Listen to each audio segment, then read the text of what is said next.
Kwa hiyo huu limeotoa kama mfano na uhalisia wa kuionyesha uhalisia wa da'wa salafia.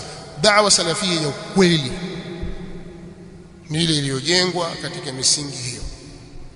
Swala la tauhid ni jambo muhimu sana na sio jambo la kupuuzwa.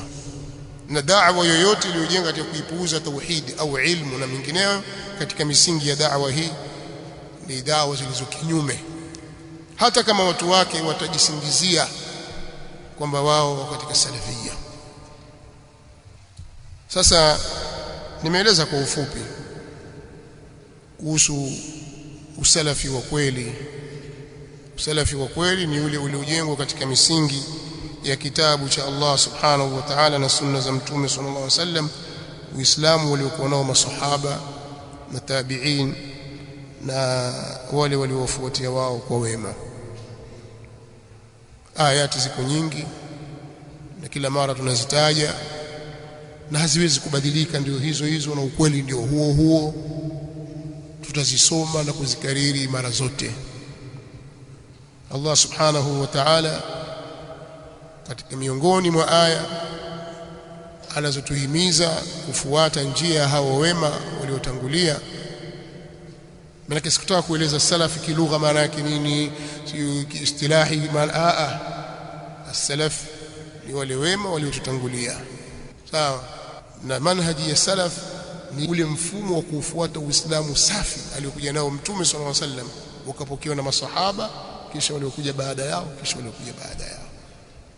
Ukishikamana na njia hiyo, basi salam, uwe salama kiitikadi na imani, kiibada na matendo, kimiamala, da'wa na mengineyo. Kwa hiyo ina maana inatakiwa wewe ujifunze, ujue njia ya hawa wema ilikuwaje. Kwa hiyo akijitokeza mtu akajinasibu na njia hiyo, wewe ushajua kwamba huyu ni muongo, amekhalifu katika hili. Huyu ni muongo, si mkweli. Kwa nini? Kwa sababu kuna msingi fulani katika misingi muhimu ameikhalifu. Kwa mfano, labda niwapigie mfano mwingine. Msingi wa Muislamu dhidi ya mtu mpotoshaji, muamala wake na yule anayepotosha katika dini, mathalan mzushi anazua katika dini ya Allah subhanahu wa ta'ala, kumzulia mtume sallallahu alaihi wasallam mambo ambayo hakuyafundisha mtume sallallahu alaihi wasallam, ni mzushi, amenasibishwa kwa uzushi katika mambo mbalimbali, yani kwa maana kwamba analeta vitu ambavyo si katika mafunzo ya mtume sallallahu alaihi wasallam. Sisi waislamu tujinasibu na uislamu wa kweli, tunatakiwa tuwe na muamala gani na mtu huyo? Kwenye hili ndipo wanapoteleza na kuanguka watu wengi, wanakhalifu njia ya masahaba. Wewe isome, mimi nitakurejesha tu haraka haraka, kama nyinyi ni wasomaji wa kufuatilia mambo ya dini yenu, hebu isomeni hadithi ya kwanza kabisa, hadithi ya mwanzo kabisa kwenye kitabu cha Imam Muslim. Na walillahi alhamdu, siku hizi vitabu ukitaka vya Kiingereza utavipata, vya Kiswahili utavipata, lakini isomeni hadithi ya mwanzo kabisa maarufu, hadithi ya Jibril. Pale Jibril alipokuja kwa mtume sallallahu alaihi wasallam kwa sura ya mtu mgeni asiyejulikana, akamuuliza kuhusu maratibu za dini, akamuuliza kuhusu Uislamu na imani na ihsan. Sasa ile hadithi katika Sahih Muslim imetajwa na kile kisa chake.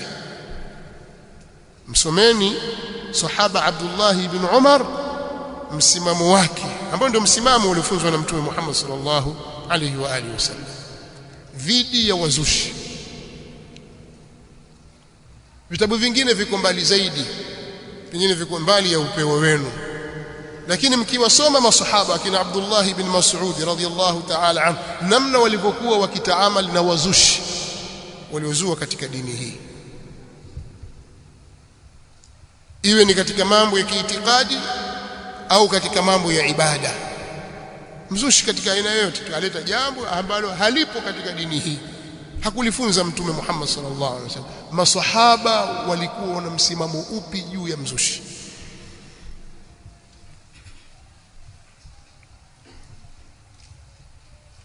Kwa ufupi ni kwamba masahaba walikuwa ni wakali dhidi ya wazushi, na walikuwa wakiwahama na kuwakimbia wazushi na wakiwatahadharisha watu. Na hiyo ndio njia ya Mtume Muhammad sallallahu alaihi wa alihi wasallam.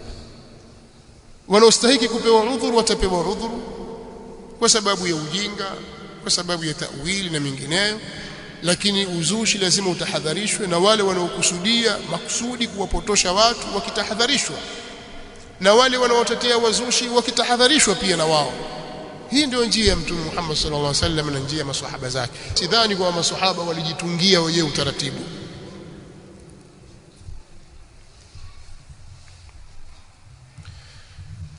Nisiende mbali na maudhui yangu, nataka nirudi tena baada ya kuarifisha au kutoa maelezo ni nini usalafi wa kweli, ni upi usalafi wa kweli.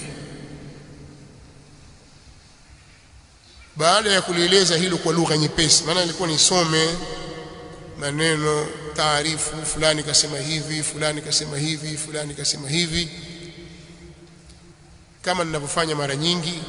Leo nimeamua nipite katika njia ya mkato, nimeeleza tu Kiswahili moja kwa moja, na ninaamini kwamba nimeeleweka katika hilo. Lakini kuna fadhila kubwa katika kuwafuata hao as-salafu salih. Hiki ni kipengele cha pili katika maudhui ya leo, na fadhila ziko wazi katika kauli yake Allah subhanahu wa ta'ala, was-sabiquna al-awwalun من المهاجرين والأنصار والذين اتبعوهم بإحسان رضي الله عنهم ورضوا عنه وأعد لهم جنات تجري تحتها الأنهار خالدين فيها أبدا. na wale wa mwanzo wale waliotangulia ambao ni muhajirina na ansar, masahaba wahamiaji waliohama kutoka miji yao kwenda Madina kumfuata Mtume sallallahu alaihi wasallam, na wale watetezi waliompokea Mtume sallallahu alaihi wasallam na wakawakaribisha wageni katika mji wa Madina, na wale waliowafuatia wao kwa wema, walladhina tabauhum biihsan. Fadhila zao ni zipi? Radiyallahu anhum wa radu anhu. Allah amewaridhia wao na wao wamemridhia yeye au watamridhia yeye subhanahu wa ta'ala. Na Allah amewaandalia wao pepo zinazopita chini yake mito, wataishi humo milele, na huko ndio kufaulu kukubwa. Kwa hiyo katika fadhila kubwa zinazopatikana ni sisi kupata radhi za Allah subhanahu wa ta'ala kwa kuwa tumefuata njia ya watu hawa. Katika neno walladhina tabauhum biihsan, hapo ndipo tunapopata upenyo na sisi kuingia, kwa sababu hatukuwa katika muhajirin wala katika ansar. Lakini tukiwafuata wao kwa wema, tukashika njia yao na mwenendo wao, bila ya shaka na sisi tutaingia katika yale yaliyoahidiwa hapo mbele. Ina hiyo haijalishi kwamba nyinyi mmekuja baada ya karne ngapi, baada ya miaka mingapi, haijalishi. Maadamu mmeamua kufuata mwenendo wa wale, basi fadhila mtazipata zilizoahidiwa hapo mbele. Kwa hiyo hii ni fadhila kubwa na sio fadhila ndogo. Kufuata mwenendo wa watu hawa ni sababu ya kupata radhi za Allah subhanahu, ni sababu ya kuingia katika aljanna, bali ndiyo salama ya watu kusalimika na matatizo yote katika dini yetu hapa duniani na kesho akhira.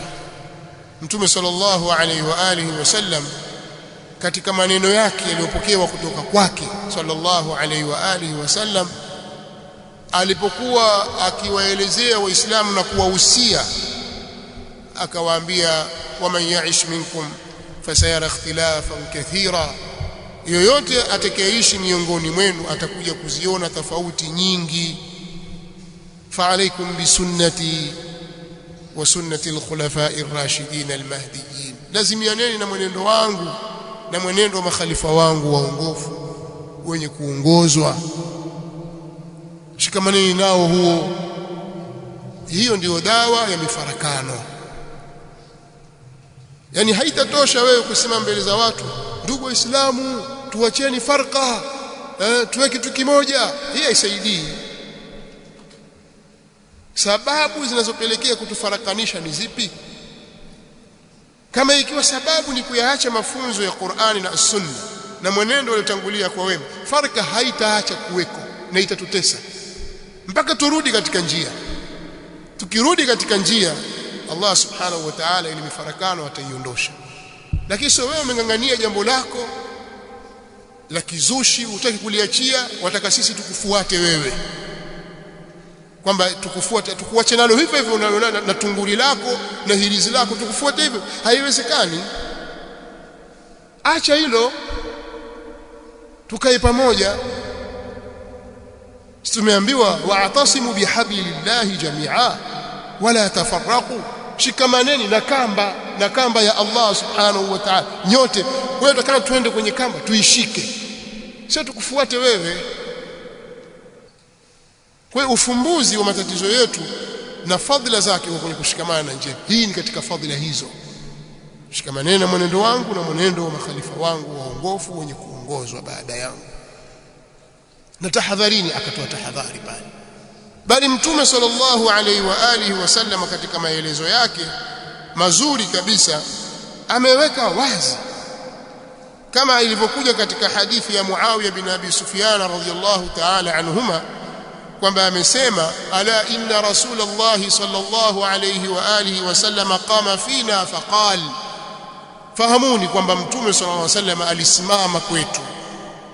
Siku moja alisimama Mtume sallallahu alaihi wasallam akasema, ala inna man qablakum min ahli alkitab iftaraqu ala 72 firqa, fahamuni kuwa waliokuwa kabla yenu katika ahli alkitabi, mayahudi na manasara, walifarikiana wakafikia kwenye makundi 72.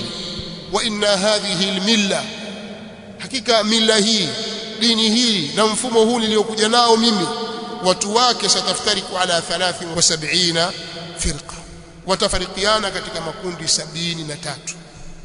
Hizi ndio usuli za yale makundi, hata wakafika hata 100, makundi 100, makundi 1000, lakini ukirejesha hili limetoka hapa, hili limetoka hapa, kwa mgawanyo wake utafikia makundi 73. 72 fi an-nar, makundi 72 yataingia motoni, wa wahidatun fil jannati wa hiya al-jamaa, na moja litakuwa katika aljanna, nalo ni kundi la aljamaa. Hapa ndipo jamaa wengi wanaolalamika kuilalamikia da'wa salafia na walinganizi wake wanaposhikilia, hawa jamaa wana red card, wanamuingiza peponi wanemtaka, wanamtoa wanemtaka. Uongo. Haya ni maneno ya nani? Ya Mtume Muhammad sallallahu alaihi wa alihi wasallam. Na hata siku moja hutamsikia mlinganizi anayelingania kwenye da'wa salafia mwenye ilmu na maarifa juu ya da'wa salafia akamhukumu mtu fulani kwamba huyo ni mtu wa motoni katika Waislamu, kwamba wewe fulani utakwenda motoni na wewe fulani mtu wa peponi. Haya mambo ya kuingiza watu peponi kirejareja wanayo masufi, wanayo hizbiyun. Ahli sunna wal jamaa wanajua jambo hili. Huwezi kukata kauli moja kwa moja kwamba fulani yuko kwenye pepo yako ya babako, fulani motoni, moto wako, moto wa babako, hairuhusiwi. Lakini wao ndio wanasema. Ndio maana Imam al-Bukhari katika sahihi yake ukifungua utaona babun la yuqalu fulanun shahid. Imam Bukhari katika sahihi yake, huu ni mlango unaozungumzia kwamba haifai kusema fulani ni shahidi, ukakata kauli kabisa, kwa sababu ukisema shahidi kwamba huyo uko peponi. Shahidi atakuwa yule ambaye tayari ameshuhudiliwa na wahi. Mtume swalla salam akawataja kwamba hawa ni shuhada, kama shuhada Uhud, shuhada Badr, kwamba wale watu wa Badr wale watakwenda peponi. Hayo yamesemwa na Mtume swalla salam, na Mtume sallallahu alaihi wasallam asema kwa wahi, wama yantiqu anil hawa in huwa illa wahyu yuha. Lakini wewe jamaa yako tukapigana hapo kauliwa, unasema shahidi yule, la, haifai. Sasa wao wanasema ash-shahidu sayyidu qutb. Umetoa wapi? Haifai. Kwa hiyo ndio waingiza watu peponi bila ya kibali cha kisheria. haifai kumkatia kauli mtu fulani kwamba huyo yuko peponi ila yule ambaye Qur'ani au Sunna imethibitisha kwamba yeye yuko peponi. Ama kwa ujumla, sisi tunasema kwa ujumla waislamu watakwenda peponi, lakini fulani bin fulani huyo atakwenda peponi. Mpaka sufi mmoja afike kusema tukienda huko kama sikumkuta peponi huyu basi nitafanya fujo. Hamjawasikia mashaikh wanasema hivyo? At-ta'alli ala Allah jambo halifai, lakini wapo mashaikh wanaosema hivyo wazi kabisa, na kukata kauli ya kwamba fulani motoni. Hili ni jambo la kimakosa. Usiseme fulani atakwenda motoni, wala haifai kusema fulani bin fulani huyu fulani laanahu Allah. Haifai. Wanaharakati ndio maneno yao haya, haifai. As-salafiyun na duati wake walinganizi hawana manhaji hiyo. Kwa hiyo ukitazama utakuta wao ndio wenye manhaji hizo za kuwaingiza watu motoni na kuwatoa, na kuwaingiza watu peponi na kuwatoa vile wanavyotaka wao. Sisi hatuna red card, tunazungumza kwa ujumla. Anayefanya jambo fulani atastahili kwenda motoni, atakayefanya jambo fulani atastahili kwenda peponi. Lakini fulani bin fulani kwamba huyu ni peponi au motoni, huna kibali hicho. Usimkatie mtu kauli. Tutaweza kulani matendo na ujumla, Allah amlani mwenye kula riba, Allah amlani kadha, lakini sasa ndio huyu hapa huruhusi kusema kwamba huyu Allah amlani, maluuni wewe, haifai. Umeelewa? Muislamu mwenzako huyu hapa kwambia wewe kafiri, wewe, haifai. Hizo ni maslaki za kikhawariji hizo, za kuwatoa watu kwenye Uislamu. Hao wanafiki hao masalafi hao wanafiki hao makafiri haifai, sio sawa. Tumeelewana eh? Kwa hiyo tunapozisoma hadithi hizi kwamba Mtume sallallahu alaihi wasallam, makundi katika umma huu wa Muhammad, watu watagawanyika kwenye makundi 73. Kundi moja litakwenda peponi na makundi 72 yatakwenda motoni. Haya ni maneno ya Mtume Muhammad sallallahu alaihi wasallam, hayafutiki ngo. Piga kelele utakapopiga, lakini hayatafutika. Wewe ni kujitafuta tu umo. Mtume sallallahu alaihi wasallam katika riwaya alipoulizwa ni kina nani, akasema ma ana alayhi yawma wa ashabi, ni ile kundi ambalo liko katika ile hali ambayo mimi leo niko kwenye hali hiyo na masahaba zangu. Sasa usibaki kulalamika, fanya juhudi za kuwa katika hali ile. Lakini ukitoka katika hali hiyo kwenye hatari. Na pia ifahamike ya kwamba si kila aliyeambiwa atakwenda motoni basi mkafiri. Ule moto pia wataingia almuwahhidun, nasallallahu alaihi wasallam, naudhu billahi minan nar. Na jambo kubwa kama wanavyosema wanawazuoni, katika jambo kubwa litakalowaingiza watu wa tauhidi kwenye moto ni haki za waja, huququn nas, huququl ibad. Wewe kweli ni mtu wa tauhidi, waswali, wafunga, lakini hukuku, haki za watu ni katika vitu vitakavyoingiza watu wengi motoni. Haina maana kwamba huyu atakayeingia motoni kashakuwa kafiri, la. Katika itikadi ya ahli sunna wal jamaa, uwezekano wa mtu muwahhid, mwenye tauhidi, mwenye kuswali swala 5, mwenye kufunga Ramadhani na akatoa zaka, akahiji Makka, inawezekana akaingia motoni na yeye, wal iyadhu billah, kwa kiasi cha makosa aliyoyafanya. Sasa yapo katika makundi hayo ni makundi ya watu wa tauhid, lakini wamekhalifu njia kwa sababu ya bid'a zao, wakastahiki kuingia motoni. Kwa sababu ya maasi yao wakastahiki kuingia motoni.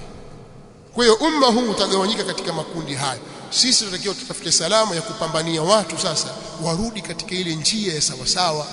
Ndio juhudi tunayoifanya, kwamba watu wasife ile waislamu wa kweli, waislamu walioshikamana na njia ya Mtume Muhammad sallallahu alaihi wasallam na njia ya maswahaba zake. Hiyo ndio juhudi kubwa tunayopambana nayo katika umma huu.